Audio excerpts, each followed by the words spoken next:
Hello, everyone. This is A Bit of Business. My name is John Fitzgerald, and on behalf of learmedia.tv and the British and Irish Trading Alliance, welcome to the show. Our interesting topic today for our broadcast is work matters. And doesn't it just, especially post-Brexit and especially in the construction sector across the UK and Ireland. With Brexit now in full swing, the specific implications for the labour market across our countries are becoming clearer, and it's mixed news. To discuss this today, our special guests are Kerry Swift, Caroline Oberman, and Phil Ridgewall, all experts in the field of recruitment across multiple disciplines within the construction sector and beyond. Kerry Swift is the Managing Director at Beam Recruit. She has almost 20 years of experience in specialist recruitment within the accountancy and financial sectors and has gained broad commercial awareness through dealing with SMEs, blue chip multinationals, and everything in between.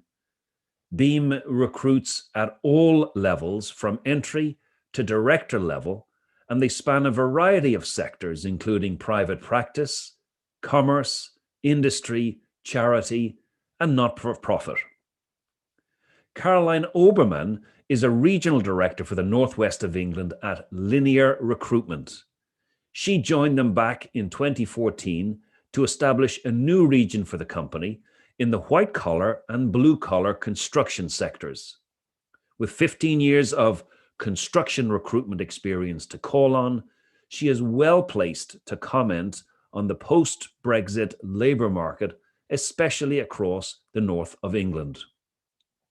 Phil Ridgewall is the founder of Core Group, one of the leading recruitment providers in the UK. He partners with major house builders, developers, RC frame and groundwork contractors across the UK and Ireland. Core Group's candidate pool stretches throughout the UK and Irish markets, so he is well up to date on the latest industry and sector news, as well as the latest trends in technology. And that's it, folks. Please do remember to visit the BITA website, BITA.ie, for updates on all things BITA related, including the Be Plastic Aware initiative that aims to reduce the amount of plastic within the construction sector and in our daily lives. Kerry, Caroline, and Phil, coming up next. Please do stay tuned. And we are now live with Kerry, Caroline, and Phil. Good morning to you all, and welcome to the show. Good morning. Morning. So let's just jump straight in, folks. And as we start to come out of this global pandemic and post-Brexit, it sounds like a bit of a perfect storm, quite frankly. I'd love to understand what changes you're all seeing in the labour market so far and ask you whether it's been good or not so good for business. So, Kerry, perhaps we can start with you, please, on this one. Obviously, I cover more support function roles, so I most probably am not seeing the impact as much as the others for kind of more construction-based positions. But definitely for me, for more support-based roles, I've not seen that much of an impact really, personally, on the type of roles that I cover. So roles, purchasing roles, accountancy roles, all those support-based roles. I've not really seen that much of an impact really on my side of thing, if anything, I'm seeing a positive turn on the support-based roles in businesses, recruiting. I'm most definitely seeing a shift on the permanent side. So where last year it was more interim and temporary based, I've definitely seen a shift this quarter on businesses growing and recruiting on the permanent side of things, especially more so on the purchasing side, because as we most probably know, materials and things coming into the UK post Brexit has been tricky, and companies stockpiling. So I definitely say on the purchasing side, I've seen a little bit of an increase to get really good people, strong people in. So this is positive news, Kerry, which is terrific to hear. Phil, what about yourself? What are you seeing? We see it change at the back end of last year, but obviously once the pandemic hit, for once construction didn't really feel the wallop that some other sectors did. I mean, Q2 was a little bit interesting to say the least.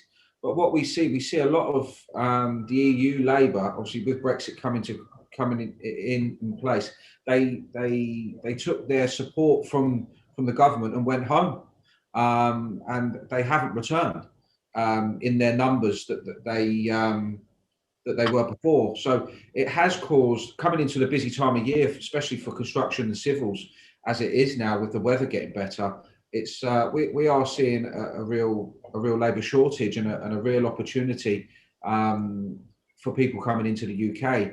It's with infrastructure and the investment the government have made over the past sort of 12, 24 months. You've got HS2, fibre to the homes, fibre to the businesses, and the various motorway upgrades and driverless cities that they're looking to do. Infrastructure, which fundamentally is construction and civils, will boom. So I see a real problem over the coming years and months to man these projects.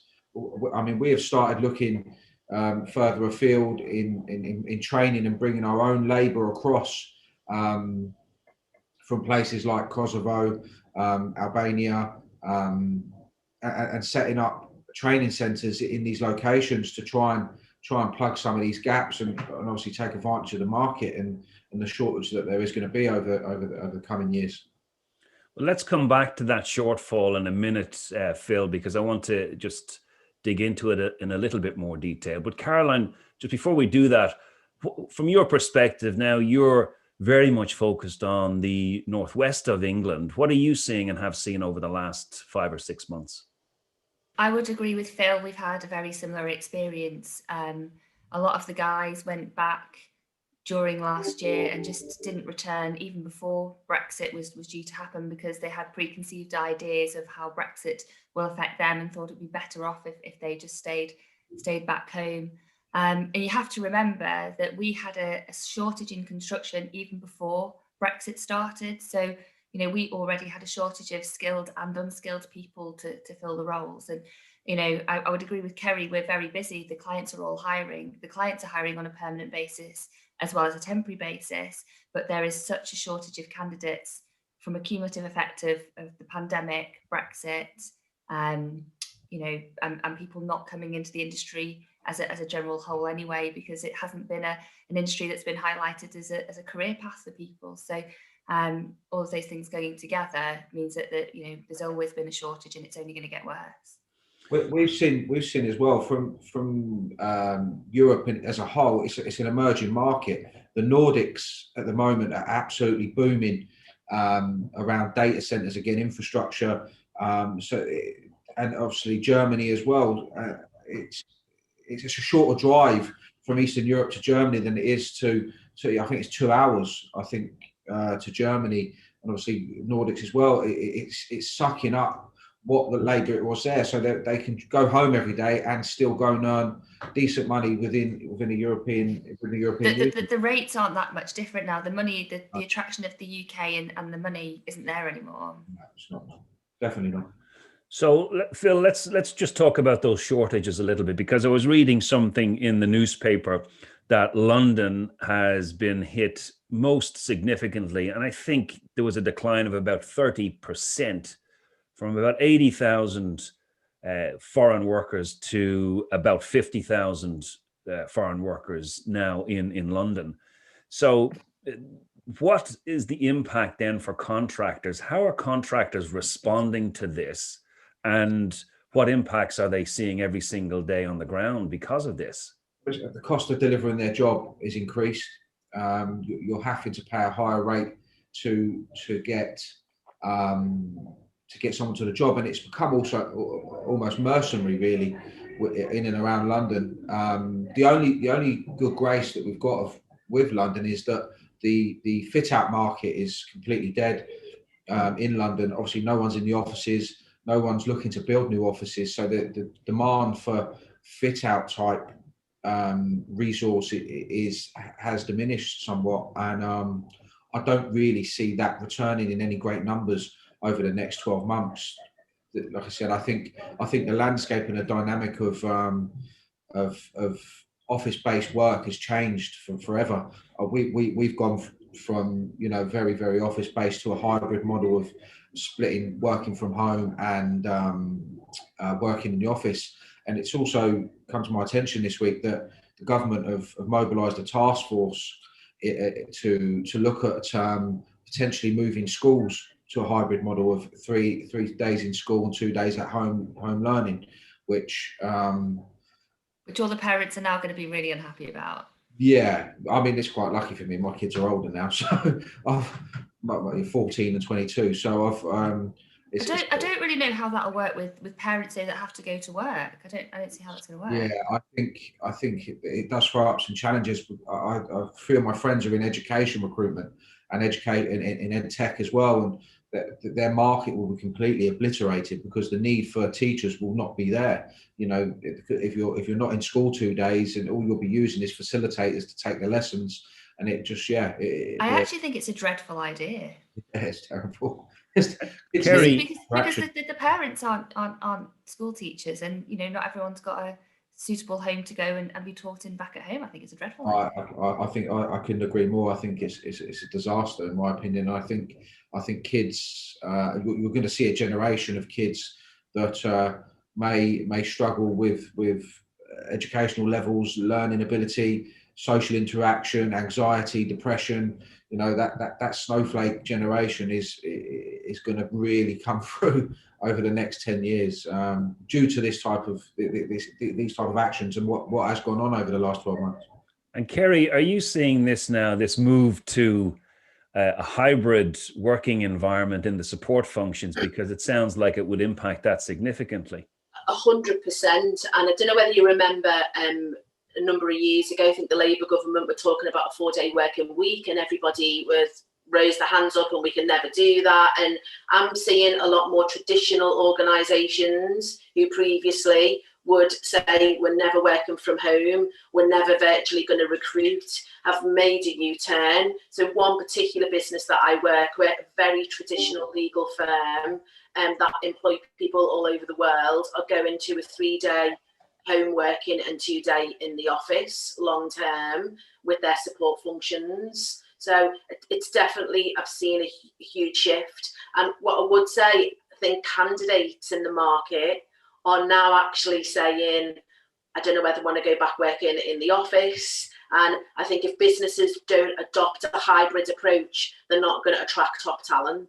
So I think it's going to be another benefit now that we're going to start seeing is, do we have part working from home? And I think there's going to be, well, I think there is a shift already. Looking at the positives of what has happened around that, and that is one of the positives for me. I think I didn't even know, like we use Microsoft 365 in our business, and it has a Teams function. Prior to March last year, I didn't even know what Teams was, to be honest. And the way we've started to communicate within the business, being separated has brought us closer together as a business. Communication is far better than it's ever been, and it's given us a bit of a togetherness, really, in a strange sort of way.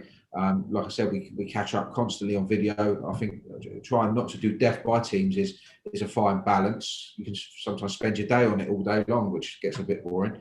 But I think there has been some real positives around getting people to communicate and talking much more, and around mental health as well. So I think it's been, there has been a lot of positives that have come out the back of what has been a bit of a crap 12 months. And Caroline, do you think this move to a hybrid way of working is being driven, as Kerry mentioned, perhaps by candidates, or are companies, the proactive companies, deciding, look, we have to offer this if we're going to attract the right sorts of candidates? Yeah, I think it's a little bit of both. I think, sort of prior to the pandemic, there was maybe a bit of an idea that if people were working from home, they wouldn't be more productive, or, they wouldn't get the hours. And what it's proven is that, people can do their job from their home, as well as they can in the office. I mean, obviously not with the traditional construction roles. If you're a site manager, you're not sitting at home managing your site, are you? So, this is only going to be for the more sort of support type functions. But yeah, I would say probably 90% of companies that I deal with will continue to offer flexible working arrangements for people that can work from home. Definitely, And it saves on travel costs, travel time.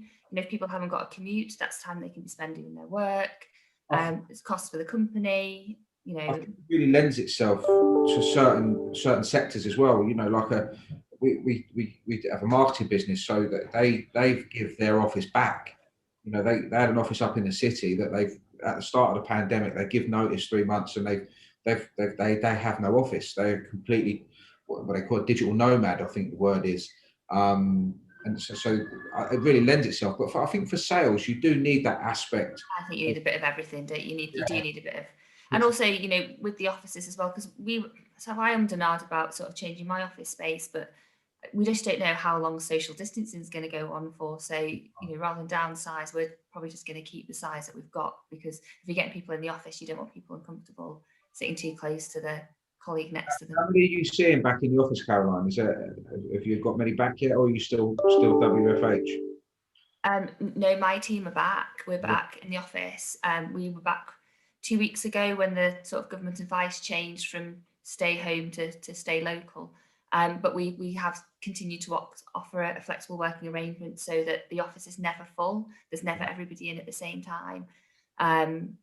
And we have plenty of space as well for people. But to be honest, we've even been out and seen clients face to face in the last couple of weeks. People have, sites and offices have been set up in a way that you can go and visit them and feel completely safe. I mean, as you know yourself, Phil, the construction sites were all made COVID safe. Yeah. Probably last May. They took a couple of weeks off after the end of March, reviewed the government advice, and I'd say from May last year, most of the sites have been pretty safe to visit. And in the last couple of weeks, we've been seeing clients face to face again. And whilst I do get the benefits of Teams and Zooms, and it's been great, I don't think that can replace for me actually seeing someone properly. No, definitely not. No, we've been out and amongst it, which it's been welcomed as well. The clients have actually welcomed seeing people and discussing some positive actions around their projects and looking towards the future to see, and how we can benefit and work with them in delivering the projects, because it is quite challenging at the moment. It's that like sort of balance as well, because we would like our staff to go out and see people as well and visit them, but obviously if people feel uncomfortable doing that, we're not saying to anybody you have to go and see people. It's whatever people feel comfortable with, really.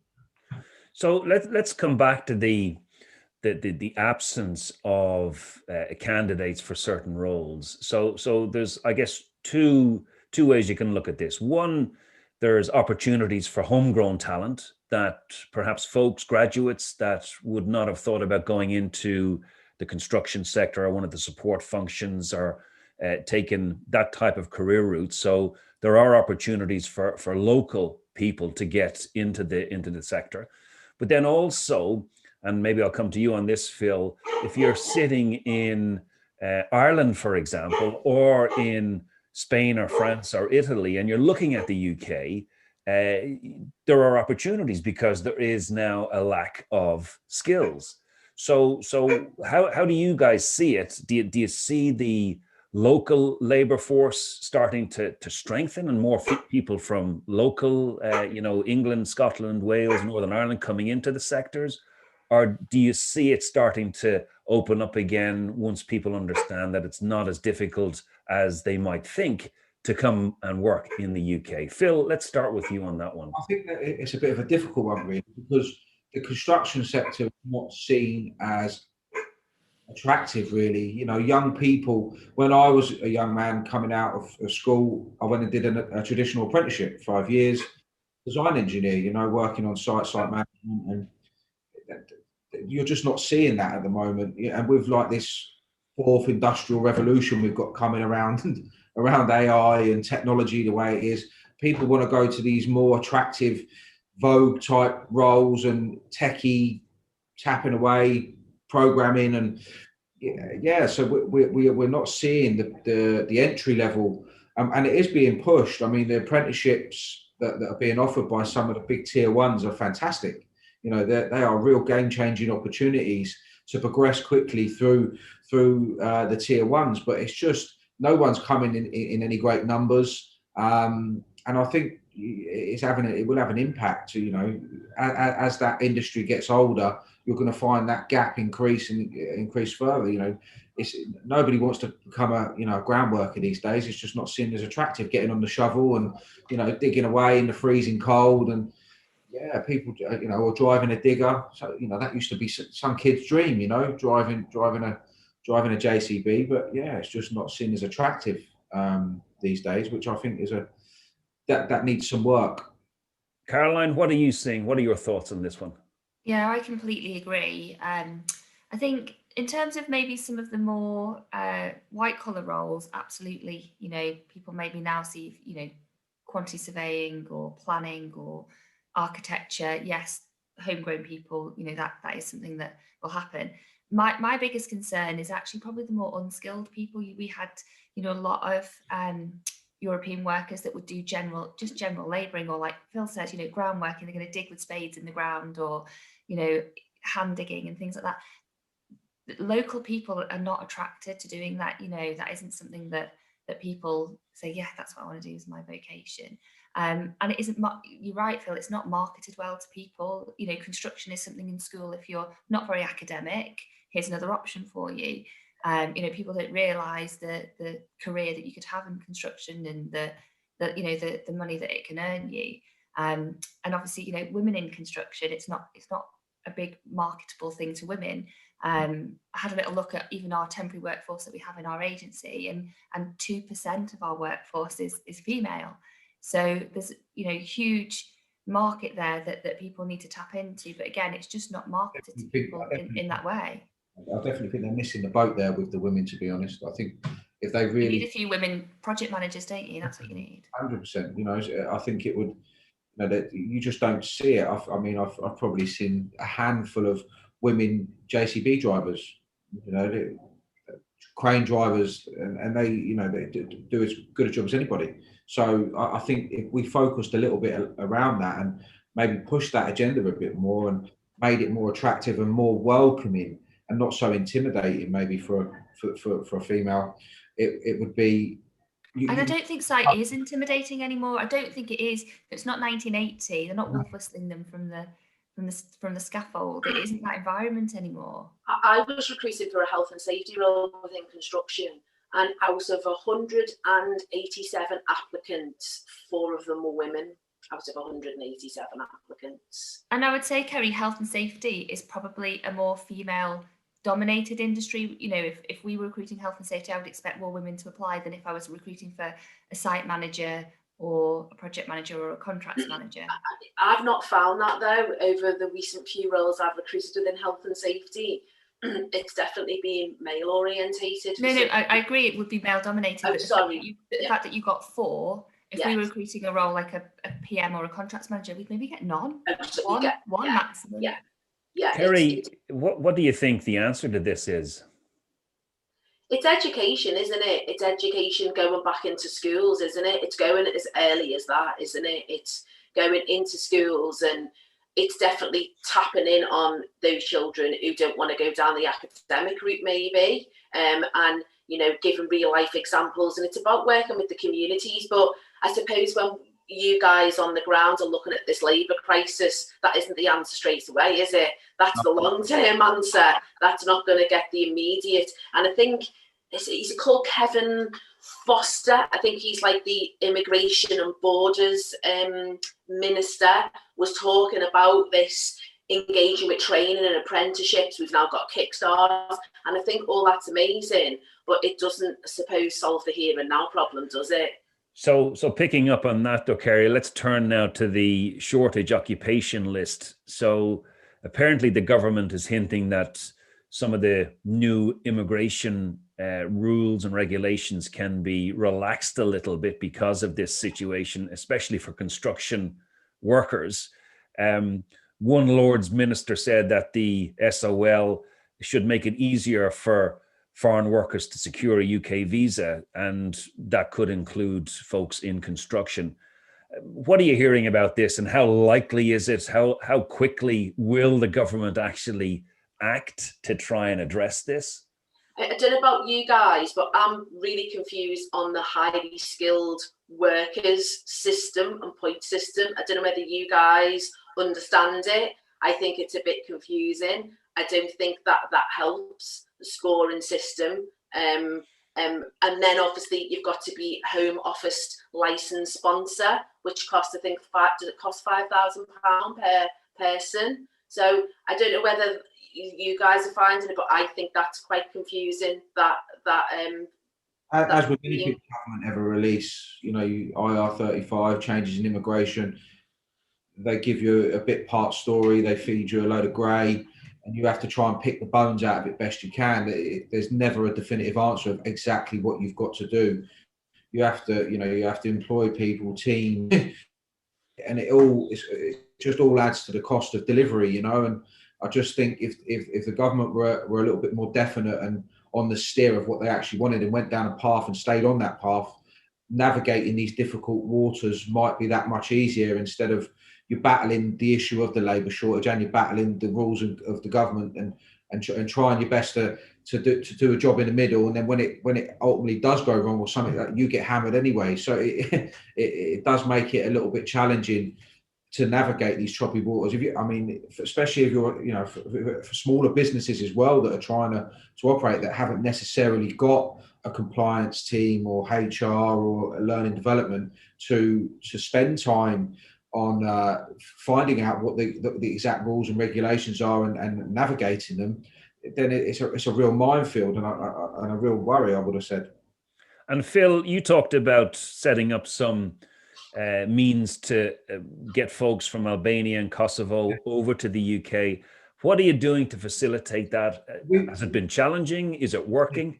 It is at the moment, because I can't get out there without having to isolate on the way back. So at the moment, it's become nigh on impossible. So we're trying to sort of mobilise it with our people in country, which is slow, to be honest. I mean, the countries are great and they're emerging, and it's great to facilitate this type of activity, but you need to be in country to get it mobilised, and that's proven quite challenging at the moment. So. Phil, will you sponsor them, or will your client sponsor them? How will it work?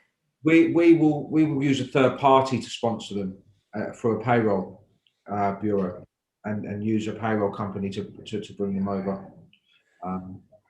So it's effective. Is that an employer of record model, Phil, where all of the administrative duties is taken care of by that third party, and then it's pretty straightforward for the worker to come over, paperwork is sorted out, off they go when they land? Yes. Caroline, what are you seeing in terms of, have you heard anything about the shortage occupation list? Do you agree with what Kerry and Phil are saying there? Yeah, I think that the problem is it's too vague, and it's just adding extra cost. And when the costs are already going up to man these projects, if people have, what do clients want? They want something to be as cost effective as possible and as easy as possible. And all it's doing is making it more complicated and more expensive to hire people. So I don't think that's going to be their go-to number one way to get people onto their project. No, definitely not.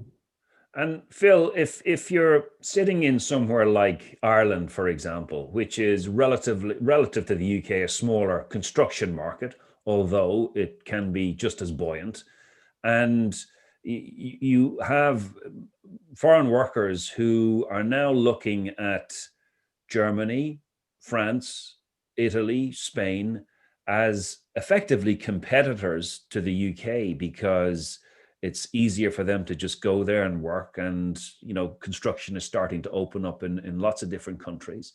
So what's the message for our the closest neighbor, which is Ireland, and folks looking at the UK? Where are the opportunities? How easy is it going to be for them to come over and work? What are you seeing? I think work outside of London would be more attractive for people coming coming across the border, especially from Ireland. I just think the cost of living in London is ludicrous, and rents, and then if you do live outside and you've got to commute in, you've got the cost of commuting. There's plenty of work going on in and around the home counties and outside of, we do a lot up in Manchester and Scotland, around some of the industrial waste sites and Thames Water. So that there's plenty going on in other parts of the UK where cost of living is not extortionate like London. And I think that the bright lights of London are slightly dimmed due to the fact that it's just not what it was. You walk around London at the moment. I was up there 2 Saturdays ago, and I was in Camden Market at 1 o'clock in the afternoon on a Saturday, and it was a ghost town. Camden Lock on a Saturday afternoon is usually a hustle bustle, and it's all open there, obviously outside, and food stalls and food market, but it was sparse, to say the least, and a little worrying, to be honest. It was quite sad to see that.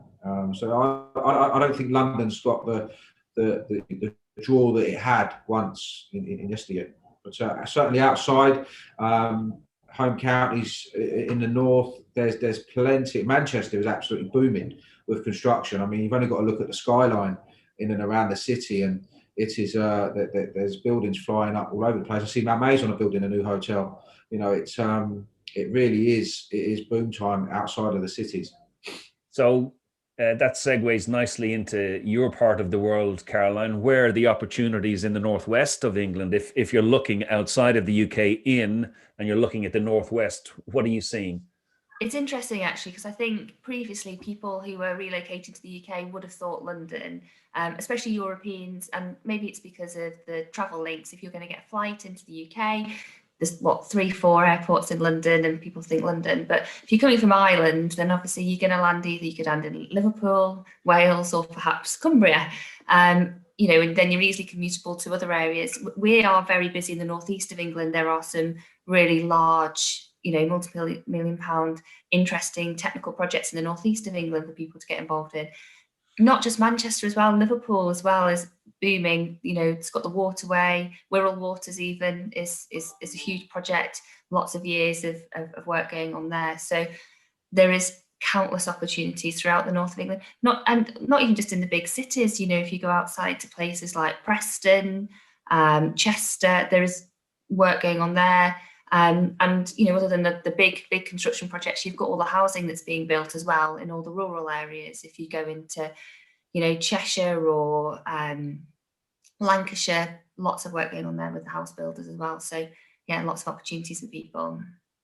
So, Kerry, let's turn to you now for a second. What would be your single suggestion to the government to help resolve this and ensure that there is sufficient skills and labor on the ground for some of these big construction projects or support sectors? I think there needs to be more flexibility for the unskilled worker side of things. I definitely think they definitely need to have more flexibility with that, not make it as complicated as well, and not put the barriers in the way to get the skilled workforce over here as well. Most definitely. I think it needs to be a bit more transparent, a bit easier, and the barriers not put up in the way, and the emphasis is on the organisations to foot the bill. So yeah, I think it just needs to make it a bit easier. Phil, what would your single suggestion to the government be? Well, I think they dropped the ball massively by introducing the changes to IR35 in the middle of a pandemic. That's not helped.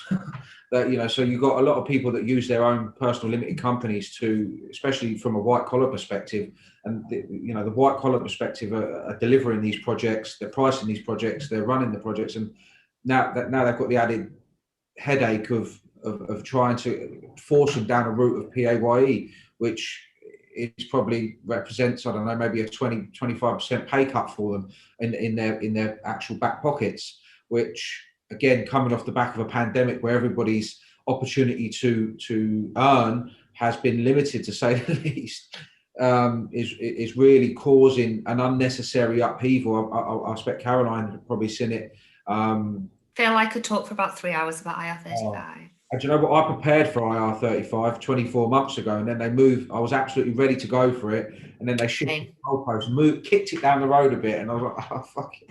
And then, fast forward to pandemic time. Yeah, let's bring it in, cause another load of problems.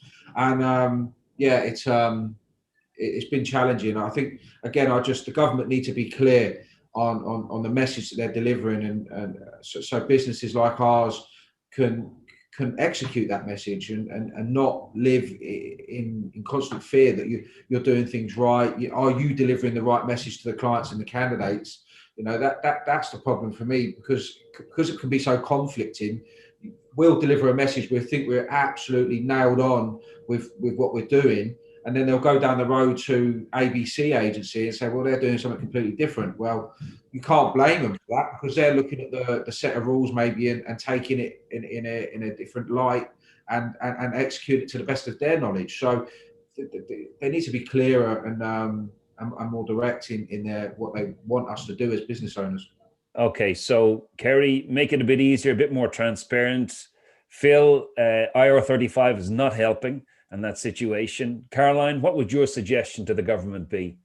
I wish Phil never mentioned IR35, because I could have a massive rant now about IR35.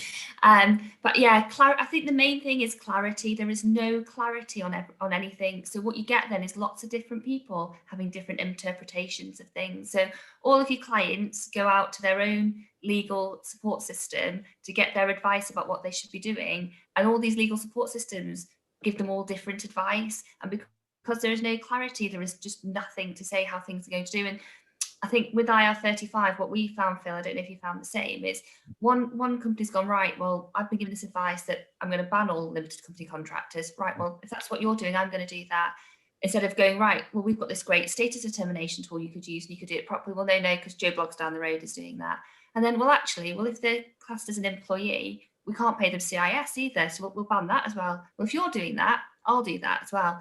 And it's just, there's no clarity. You can't refer back to the government. You can't refer back to any, official documentation that says this is the right thing to do and this is the wrong thing to do. And it's just created a lot of panic for people. What we're seeing as well, obviously tier ones are coming out and blanket banning the PSCs. But when they're saying, right, can you quote for two lots of rates, CIS, PAYE, they're seeing the rates. And what they're weighing up is business continuity against delivering the project, against risk of an IR35 investigation. And the funniest thing for me is that the tier one contract will say you have to blanket ban PSCs, but then you can provide a joinery subcontractor on their site with a worker via the subcontractor, doing the same job on the same site. But they won't pay any more money.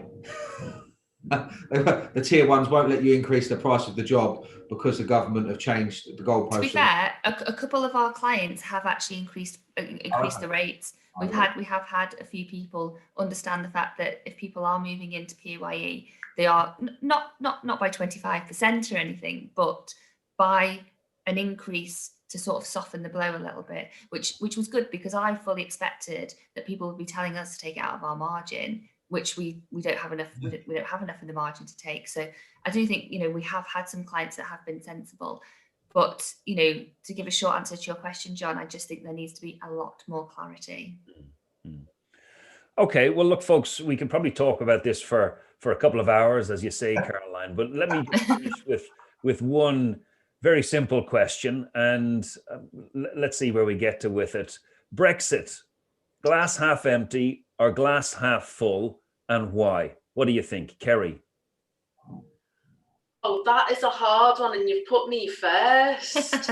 It depends who you're speaking to, doesn't it? Oh, that's a difficult one. I can't even answer that question. Can you see light at the end of the tunnel as the dust settles, Kerry, on Brexit? You know what? I'd most probably say glass half empty, if I'm going to be honest. I think the impact definitely around, I suppose, the labour force, for you guys, more so kind of on the ground, and the restrictions of talent coming into the UK.